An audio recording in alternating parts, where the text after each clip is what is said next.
Bahasa Indonesia resmi. Jadi bahasa UNESCO, babak baru dalam diplomasi bahasa global bahasa dan identitas bangsa. Bahasa bukan sekadar alat komunikasi.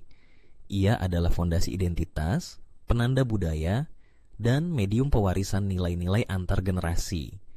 Dalam konteks Indonesia, bahasa Indonesia telah lama menjadi kekuatan pemersatu lebih dari 1.300 kelompok etnis dan ratusan bahasa daerah. Kini, perannya meluas melintasi batas nasional.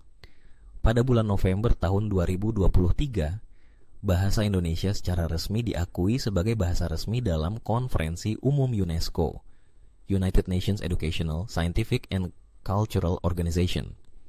Keputusan bersejarah ini mencerminkan kemajuan diplomasi budaya Indonesia di pentas global. Latar belakang, bahasa Indonesia di mata dunia.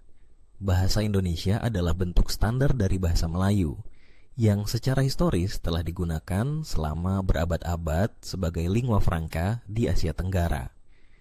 Setelah kemerdekaan pada tahun 1945, bahasa Indonesia diadopsi sebagai bahasa nasional untuk menyatukan berbagai suku bangsa yang tersebar di seluruh Nusantara. Dengan jumlah penutur lebih dari 275 juta jiwa, bahasa Indonesia menempati peringkat tinggi dalam daftar bahasa paling banyak digunakan di dunia. Namun, meski jumlah penuturnya besar, pengakuan internasional terhadap bahasa ini relatif lambat berkembang. Hal ini sebagian disebabkan oleh fokus diplomasi Indonesia yang selama beberapa dekade lebih mengutamakan aspek politik dan ekonomi daripada budaya dan bahasa. Pengakuan dari UNESCO menjadi titik balik penting dalam narasi tersebut. Ini adalah bukti bahwa dunia kini mengakui kontribusi bahasa Indonesia dalam menjaga perdamaian, keberagaman budaya, dan tujuan pembangunan berkelanjutan, SDGs. Mengapa bahasa Indonesia diakui oleh UNESCO? Ada beberapa alasan utama mengapa UNESCO memutuskan untuk menjadikan bahasa Indonesia sebagai salah satu bahasa resminya dalam konferensi umum. 1. Jumlah penutur yang besar. Bahasa Indonesia digunakan oleh lebih dari 275 juta orang, menjadikannya sebagai salah satu bahasa dengan komunitas penutur terbesar di dunia. Tidak hanya menjadi alat komunikasi utama di Indonesia, bahasa Indonesia juga digunakan oleh komunitas diaspora di Malaysia, Timor Leste, Arab Saudi, Belanda, Australia, dan negara-negara lain. 2. Bahasa pemersatu nasional. UNESCO menyoroti peran unik bahasa Indonesia sebagai instrumen pemersatu bangsa dalam keragaman budaya yang ekstrem. Indonesia adalah negara dengan keragaman etnis dan bahasa lokal yang sangat luas, dan bahasa Indonesia memainkan peran strategis dalam menghindari disintegrasi dan konflik sosial. 3. Penggunaan internasional dan pertumbuhan global.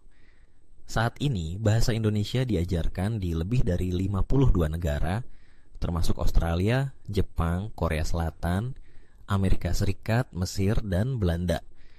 Setidaknya ada 150.000 penutur asing aktif yang sedang belajar atau menggunakan bahasa Indonesia. Jumlah ini terus meningkat seiring dengan bertambahnya program studi bahasa Indonesia di universitas-universitas asing dan meningkatnya minat terhadap budaya Indonesia. 4. Komitmen terhadap keanekaragaman budaya. Sebagai organisasi internasional yang menjunjung tinggi pluralisme, keberagaman budaya, dan multibahasa, UNESCO mengakui bahwa bahasa Indonesia adalah representasi kuat dari semangat tersebut. Keputusan ini menunjukkan dukungan terhadap bahasa-bahasa nasional yang merepresentasikan nilai-nilai perdamaian dan inklusivitas. 5. Peran strategis dalam diplomasi budaya dan SDGs. UNESCO percaya bahwa pengakuan ini akan memperkuat peran bahasa Indonesia dalam mempromosikan perdamaian, harmoni sosial, pembangunan berkelanjutan, dan hak atas pendidikan. Ini sejalan dengan misi besar UNESCO dalam menciptakan dunia yang lebih adil dan damai melalui instrumen budaya dan pendidikan. Dampak pengakuan UNESCO terhadap bahasa Indonesia. Peningkatan status diplomatik. Penggunaan bahasa Indonesia dalam dokumen resmi Konferensi Umum UNESCO akan memberikan dorongan besar bagi posisi Indonesia dalam forum-forum internasional. Ini membuka peluang untuk mengangkat isu-isu nasional dalam bahasa sendiri tanpa bergantung pada terjemahan bahasa asing. Penguatan diplomasi budaya. Keputusan ini memperkuat citra Indonesia sebagai kekuatan budaya yang tidak hanya kaya, tetapi juga terbuka dan siap berkontribusi dalam percakapan global. Ini membuka jalan bagi ekspor budaya, seperti sastra, film, musik, dan seni Indonesia yang menggunakan bahasa nasional sebagai mediumnya. Dorongan terhadap pengajaran bahasa Indonesia di luar negeri. Universitas dan lembaga kebudayaan asing kini memiliki dasar yang lebih kuat untuk memasukkan bahasa Indonesia ke dalam kurikulum mereka. Ini berpotensi memperluas pasar bagi pengajar bahasa Indonesia, serta memperluas pemahaman dunia terhadap budaya Indonesia. Penguatan jati diri nasional. Di dalam negeri, pengakuan ini dapat membangkitkan rasa bangga terhadap bahasa nasional. Generasi muda Indonesia yang sebelumnya lebih condong ke penggunaan bahasa asing dalam konteks profesional, kini memiliki motivasi baru untuk mempertahankan dan mengembangkan bahasa Indonesia. Tanggapan pemerintah Indonesia. Pengakuan bahasa Indonesia sebagai bahasa resmi UNESCO disambut dengan antusias oleh berbagai kalangan, termasuk pemerintah, akademisi, dan masyarakat umum. Presiden Joko Widodo melalui Sekretariat Kabinet menyatakan bahwa ini merupakan kemenangan diplomasi budaya Indonesia dan menegaskan komitmen pemerintah dalam memperluas diplomasi bahasa dan memperkuat posisi Indonesia di forum global. Menteri Pendidikan, Kebudayaan, Riset, dan Teknologi Nadiem Makarim juga menyampaikan bahwa ini menjadi momen penting untuk mendorong kurikulum budaya nasional serta memperluas program pengajaran bahasa Indonesia di luar negeri melalui dukungan pusat-pusat kebudayaan Indonesia, Indonesian Cultural Center, di berbagai negara.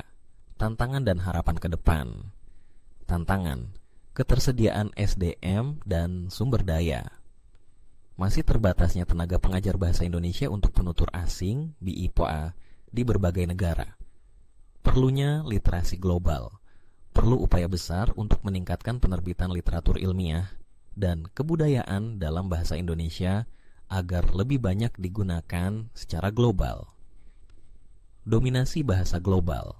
Bahasa Inggris dan Mandarin masih mendominasi forum global, dan Indonesia harus bekerja keras agar bahasanya dapat berdiri sejajar secara fungsional. Harapan, bahasa Indonesia dapat menjadi bahasa resmi ASEAN, mengingat perannya sebagai bahasa penghubung di kawasan Asia Tenggara. Indonesia bisa mendorong diplomasi bahasa sebagai instrumen soft power, seperti yang dilakukan oleh Prancis, Jepang, dan Korea Selatan melalui budaya populer dan bahasa. Pemerintah dan masyarakat bersama-sama memperkuat ekosistem kebahasaan, mulai dari pendidikan hingga media massa, agar bahasa Indonesia makin adaptif terhadap perkembangan global. Sebuah tonggak sejarah.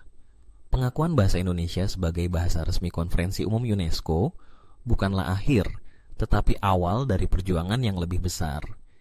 Ini adalah pengakuan terhadap nilai luhur bahasa Indonesia sebagai bahasa pemersatu, pengusung kebudayaan, dan alat perjuangan di ranah internasional. Saat dunia bergerak menuju keterhubungan global yang lebih dalam, pengakuan ini menjadi simbol bahwa suara-suara dari dunia berkembang, termasuk dari Indonesia, memiliki tempat yang setara dan terhormat dalam dialog peradaban dunia.